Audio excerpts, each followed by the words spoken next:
It usually happens in a room you've been in 100 times before. You're speaking, or perhaps you're about to, and you realize the atmospheric pressure has shifted. It isn't that people are being rude. It isn't that they're interrupting you. It's something quieter. The realization that your presence, which once carried a natural, effortless weight, has become transparent. You have the experience. You have the track record. You have the accumulated judgment that was supposed to compound into influence. And yet, the room no longer tilts toward you when you speak. This is the onset of midlife professional invisibility. It isn't a failure of talent, and it isn't a loss of ability. It is a fundamental shift in how the world perceives authority, and how you have been conditioned to signal it. Most people respond to this feeling with a sudden burst of activity. They try to work harder, speak louder, or adopt the frantic energy of someone 20 years their junior. But for the experienced professional, hype feels like a costume that doesn't fit. You don't want to perform. You want your judgment to matter. The question is why it stopped mattering as clearly as it once did. The architecture of the overlooked. For the last 2 decades, you've likely operated on a specific set of rules. Be reliable. Let the work speak for itself. Don't be the loudest person in the room. Wait for your turn. These are the virtues of a high-functioning contributor. And for a long time, they worked. They built your reputation. They gave you stability. They were, in every practical sense, the correct approach. But there is a silent transition that occurs in midlife. The world begins to treat your competence as a commodity. Because you are so dependable, you become part of the furniture. People stop wondering what you think because they assume they already know. Your expertise is no longer a value that requires recognition. It's a baseline expectation. This is the first layer of erosion. You aren't being bypassed because you're incapable. You're being bypassed because you've become predictable. You might find yourself sitting in meetings watching a younger colleague pitch an idea you had 5 years ago. They have half the data and a fraction of the nuance, but they have the floor. The sting isn't just that they're being heard.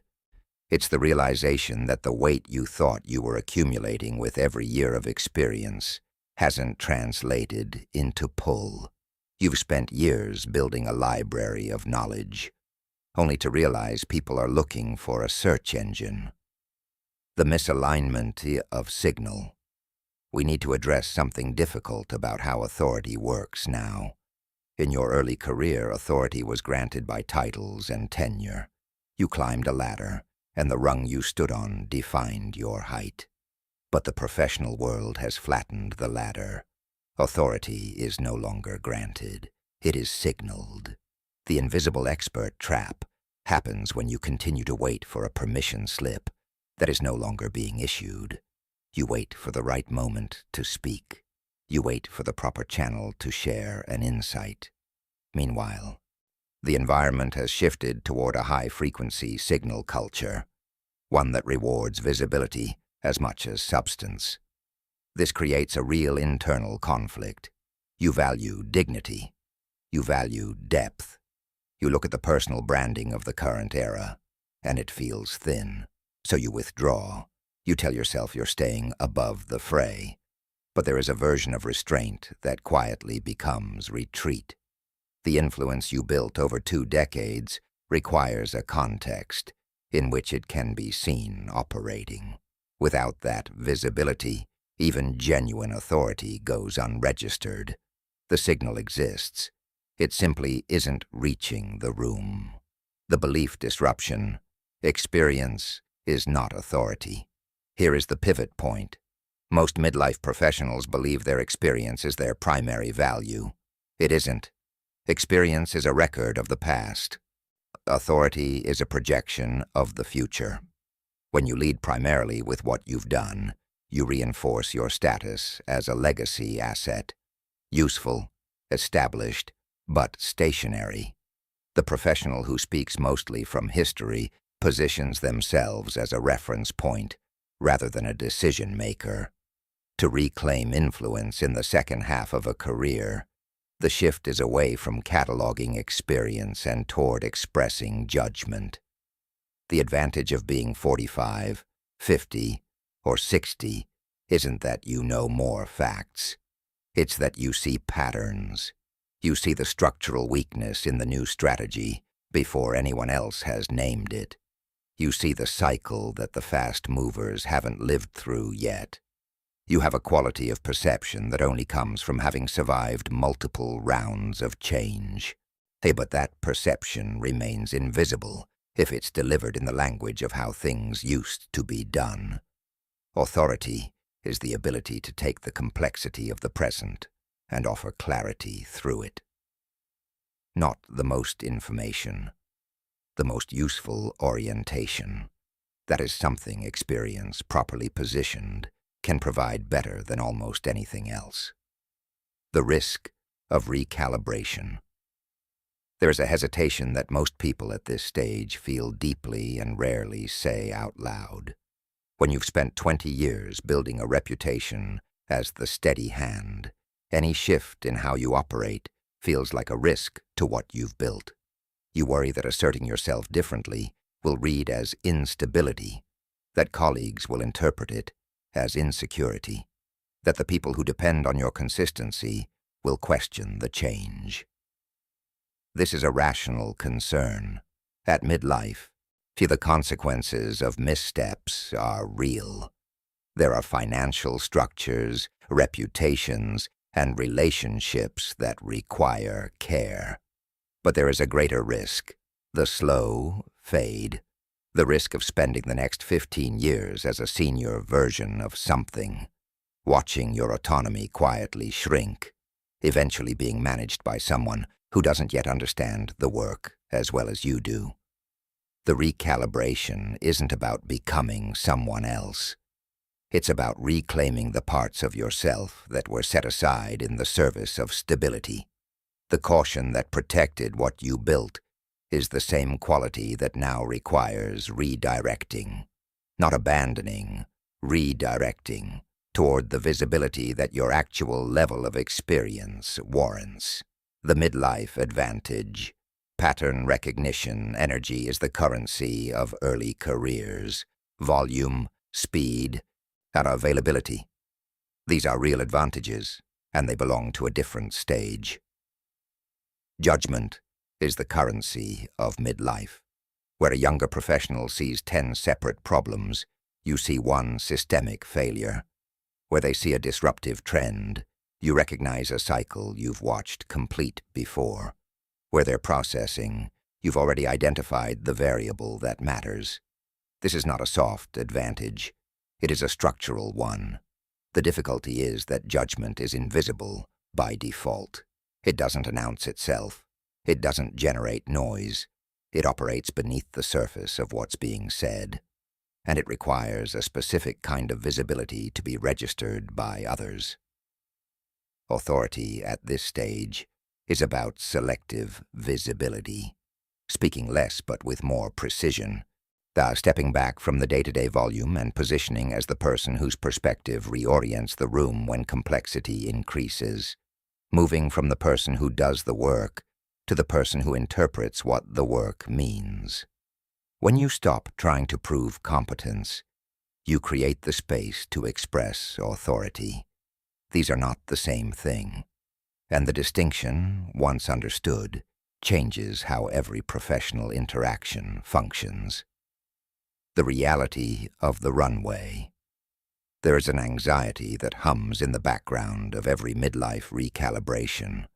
Was my peak already behind me? Is the world moving past people like me? How much runway do I realistically have? Time perception at this stage is often distorted by comparison. You measure your current position against someone else's momentum, and the calculation feels unfavorable. But the most influential years of most leaders happen after 45. This is when the intersection of experience and emotional regulation finally creates a stable platform for impact, when pattern recognition is refined enough and judgment accurate enough to function at a level that speed alone cannot reach. Midlife is not late. It is when strategic influence becomes genuinely possible. The invisibility that felt like diminishment was, in large part, a signal problem, not a capacity problem, not a timing problem. A signal problem has a specific response: the controlled resurgence. This is not a call to disrupt what you've built. It is a call to change the frequency of your signal. You start noticing the moments where you hold back an insight to let the room arrive at it on its own, and consider whether your restraint is serving the situation or simply avoiding the discomfort of visibility. Start noticing the moments where you frame your experience apologetically, softening it to avoid the appearance of arrogance, and consider whether that framing is protecting your dignity or quietly undermining your authority. Confidence doesn't disappear after 40. It reallocates. The goal is a dignified resurgence, not a new identity, a more complete expression of the one you've already built, one that allows the experience you carry to be visible rather than simply active. The shift is not dramatic. It is precise. It is the difference between being excellent in a room and being the person the room orients toward when the situation becomes genuinely complex.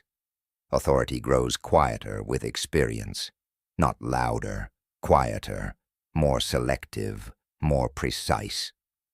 The professionals who understand this stop trying to match the frequency of earlier career stages and start operating at the frequency their actual position warrants. They speak when the moment calls for it. They offer clarity when others are offering volume. They let the quality of their orientation do what performance never quite managed. The invisibility you've been feeling is not a permanent condition. It is a signal that the old way of being noticed no longer fits where you actually are. The transition from invisible expert to quiet authority is a repositioning. It is the moment you decide that your experience is no longer background. It is the lens through which the room should be looking. Most people sense the invisibility shift long before they name it. They feel the change in the room and call it something else: burnout, restlessness, boredom, because naming it clearly requires admitting something uncomfortable. But once it's named, it can be addressed. The world hasn't moved past you. It is waiting for you to re-enter the room on your own terms. You have the history. You have the judgment.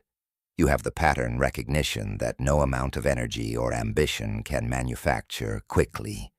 The only remaining question is how precisely you allow that to be seen.